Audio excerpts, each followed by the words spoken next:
રાજકોટમાં યોજાયેલી રેલીમાં કાયદાના ઉડ્યા લીરે લીરા. કોઈપણ જાતનું કાયદાનું પાલન કરવામાં ન આવ્યું. આંબેડકર જયંતિ નિમિત્તે નીકળેલી રેલીમાં નિયમોના ધજાગરા ઉડ્યા. છરા સાથે યુવાનો નજરે પડ્યા અને પોલીસ મુખ પ્રેક્ષક બનીને તમાશો જોતી રહી. કાયદો અને વ્યવસ્થાના લીરે લીરા. કોઈ જગ્યાએ યુવાનોએ બાઇક સ્ટન્ટ કર્યા તો કોઈ જગ્યાએ હાથમાં છરા રાખીને ઉજવણી કરી. ડોક્ટર બાબા સાહેબ આંબેડકરની જન્મજયંતિ નિમિત્તે આ રેલી યોજાઈ હતી, પરંતુ રેલીમાં જે ધજાગરા કરવામાં આવ્યા, જે કાયદાનો સત્યાનાશ કરવામાં આવ્યો, એને લઈને સવાલ ચોક્કસથી થાય.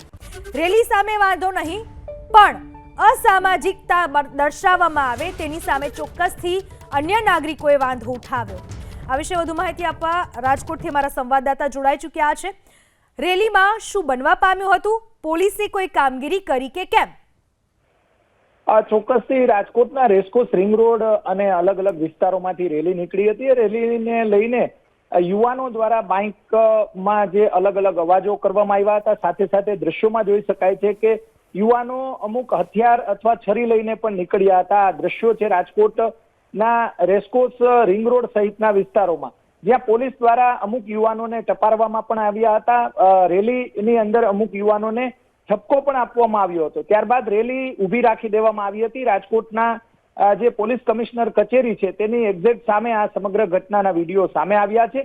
રેલીને લઈને કાયદો અને વ્યવસ્થાની સ્થિતિ જાળવવી જોઈએ, દરેક નાગરિકની ફરજ છે. અને આજે જે ડોક્ટર બાબા સાહેબ આંબેડકરની જ્યારે જયંતિ હોય ત્યારે મોટી સંખ્યામાં યુવાનો દ્વારા આ રીતે રેલી કાઢવામાં આવી હતી. રેલીમાં જોઈ શકાય છે કે અમુક યુવાનો છરા લઈને નીકળ્યા હોય અને જે નેફામાં છરા ભરાવેલા હોય તે પ્રમાણેના દ્રશ્યો અત્યારે સામે આવ્યા છે.